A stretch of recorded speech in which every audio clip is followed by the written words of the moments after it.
What if the secret to staying warm all winter had nothing to do with electricity, thermostats, or central heating systems?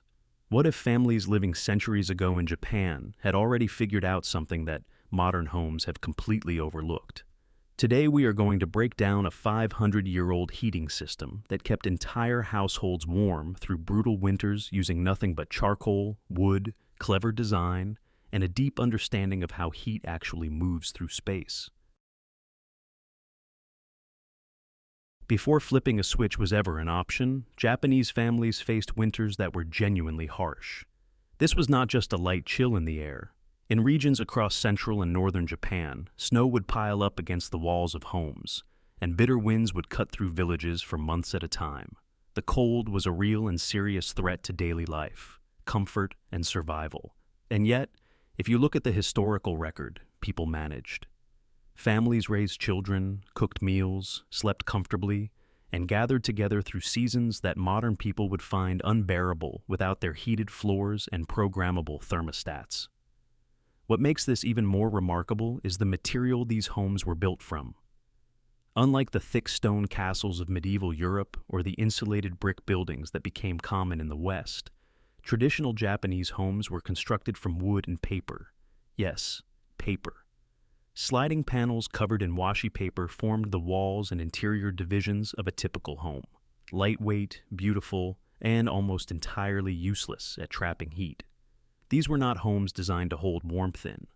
And that raises a genuinely fascinating question. How did people not just survive winter in these homes, but actually live comfortably through them year after year, generation after generation? The answer is not one single trick.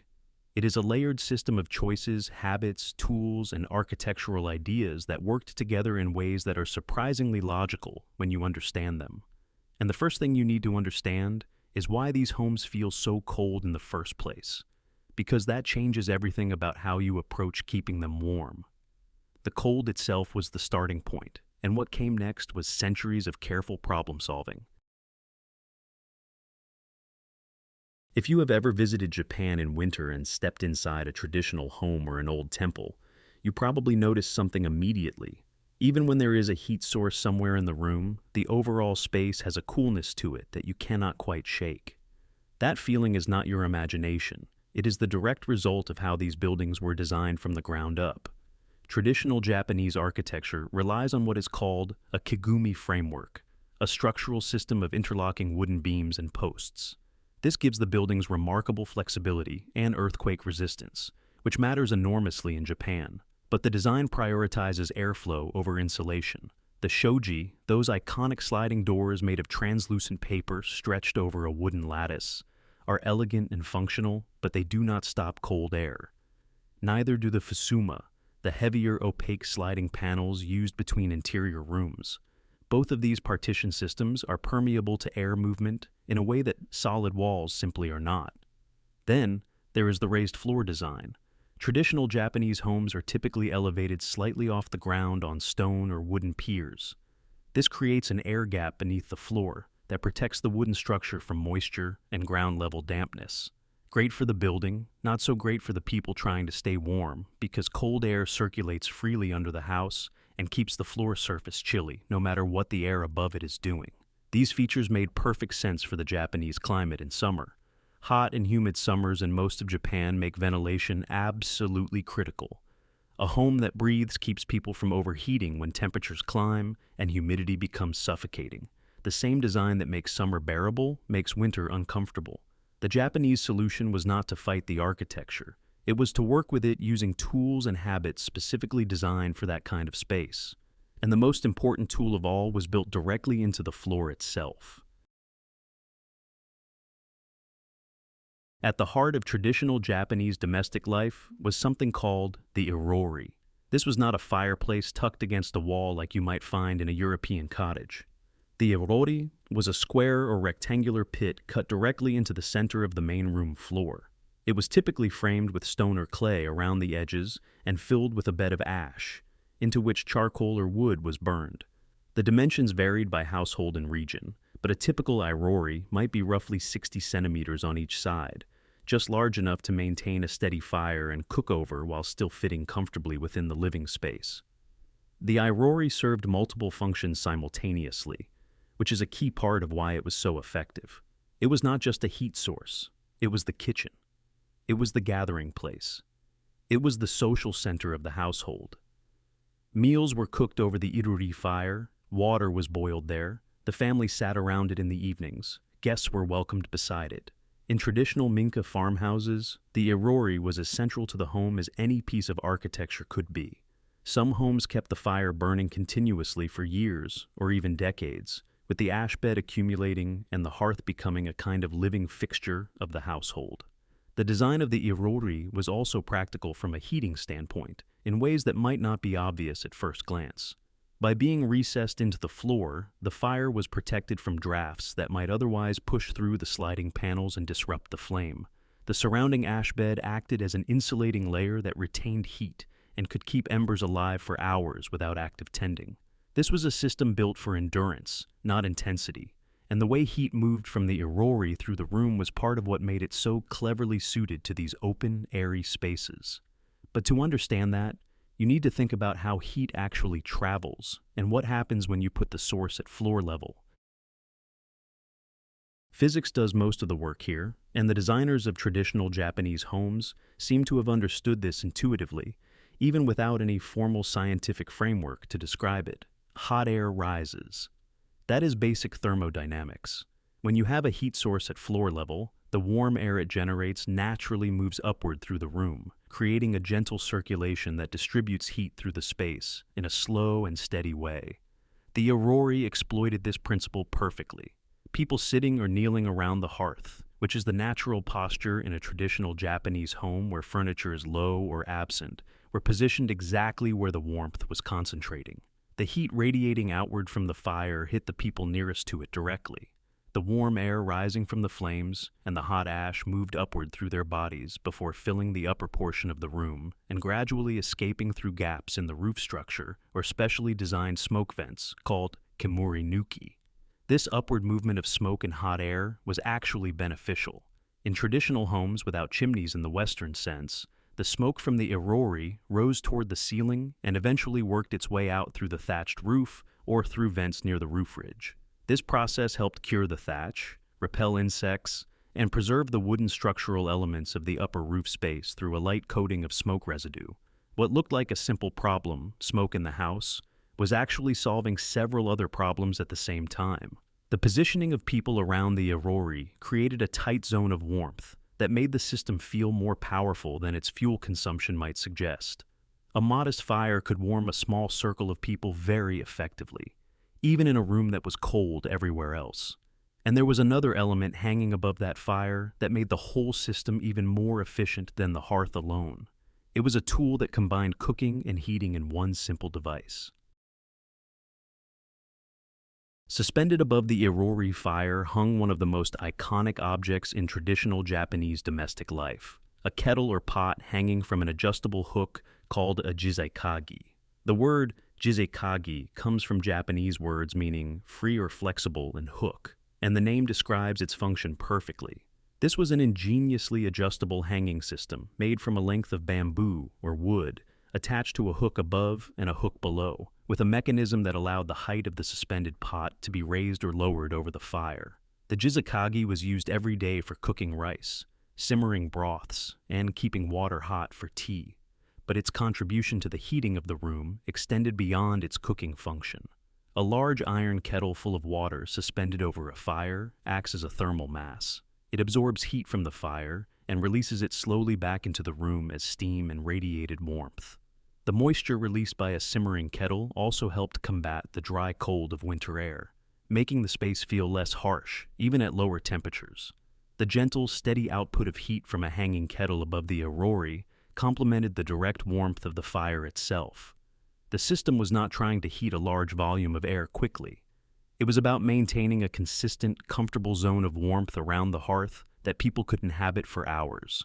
The slow release of steam, the steady glow of the embers, and the low posture of people gathered around it all worked together to create something that functioned far more effectively than its apparent simplicity might suggest. But the iori was a fixed feature of the home, anchored in one spot. What happened when warmth was needed in a different room, or when only one or two people needed to work or rest in a space away from the central hearth.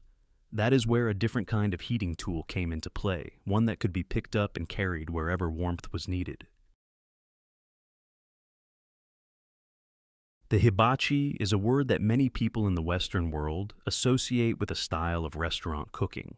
But in its original Japanese context, it referred to something much more personal and domestic. A hibachi was a small portable container, typically made from ceramic, clay, cast iron, or lacquered wood lined with metal, designed to hold a small bed of lit charcoal and radiate warmth into the immediate space around it. Hibachi came in many sizes and styles. Some were small enough to hold in the palms of two hands, meant to warm fingers during quiet winter evenings of writing or reading. Others were larger, meant to sit on the floor of a room and provide general warmth for one or two people working nearby. Wealthy households often had elaborately decorated hibachi made from fine ceramic or adorned with lacquerwork, while simpler households used plain clay models that served the same functional purpose without any aesthetic pretension. The portability of the hibachi made it a powerful complement to the fixed iori. You could carry it to a bedroom, a study, a workspace, or any corner of the home where warmth was needed for a period of time. A servant could bring it to a guest. A parent could set it near a child doing winter study. The heat it provided was gentle and localized, warming the air within about a meter or two of the container without needing to heat an entire room. This targeted, efficient approach to warmth was a deliberate strategy, not a limitation. But what made charcoal specifically the right fuel for this kind of indoor use? The answer reveals another layer of practical wisdom in this system. The choice of charcoal over raw wood as the primary indoor fuel for both the iori and the hibachi was not accidental. It was the result of practical experience accumulated over many generations of living with these systems.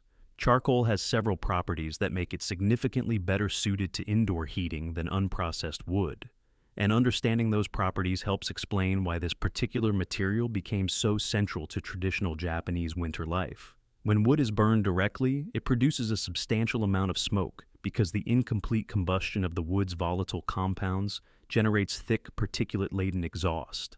Raw wood fires also tend to pop, spark, and flare unpredictably, which creates hazards in a home made almost entirely of wood and paper. Charcoal, by contrast, is wood that has already been partially combusted in a controlled, low-oxygen environment. This process drives off most of the volatile compounds and leaves behind nearly pure carbon. When charcoal burns, it does so steadily, quietly, and with dramatically less smoke than raw wood. The Japanese developed particularly refined forms of charcoal specifically for indoor use. Binchotan, a type of white charcoal made from oak and produced through an extremely high-temperature process, became famous for its especially clean burn. It produces virtually no visible smoke, burns at a consistent temperature for long periods, and leaves minimal ash. This was premium fuel for premium heating, and its qualities made the hibachi and iori dramatically more pleasant to live with than a raw wood fire would have been.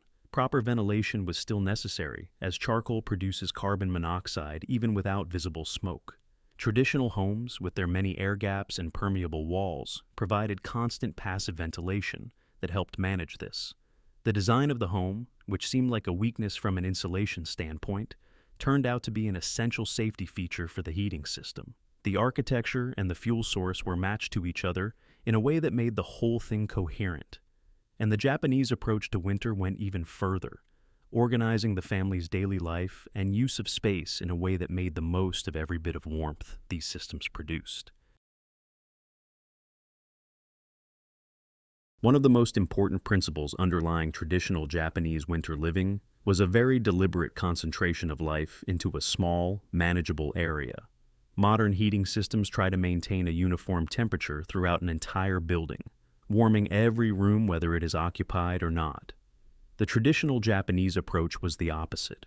Rather than heating the space, you heated the people, and you did that by gathering everyone into the smallest practical area around the most effective heat source available. In a traditional Minka farmhouse, the space around the iori was called the doma adjacent area, or the hiroma, meaning literally fire room or wide room depending on regional variation. This central space was where the family spent the majority of its waking hours during cold months. Activities that might spread across different rooms in summer were consolidated here in winter. Children did their studies here. Adults worked on handicrafts, mending, or other indoor tasks here. Meals were prepared and eaten here. The social and functional life of the household contracted around the warm center of the home, like a living thing pulling inward against the cold.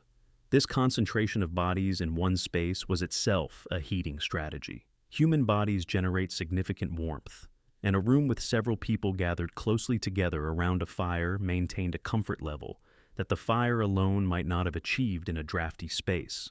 The combination of the iori's steady heat, the warmth of multiple bodies, and the relative shelter of being away from the outer walls created a microclimate within the room that was genuinely comfortable even when temperatures outside were well below freezing.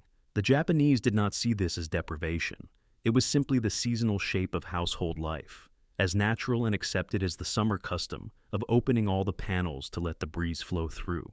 Each season had its rhythms, and winter's rhythm was one of gathering. But when people eventually moved away from that central warmth to sleep or rest in other parts of the home, they carried warmth with them in a different form entirely.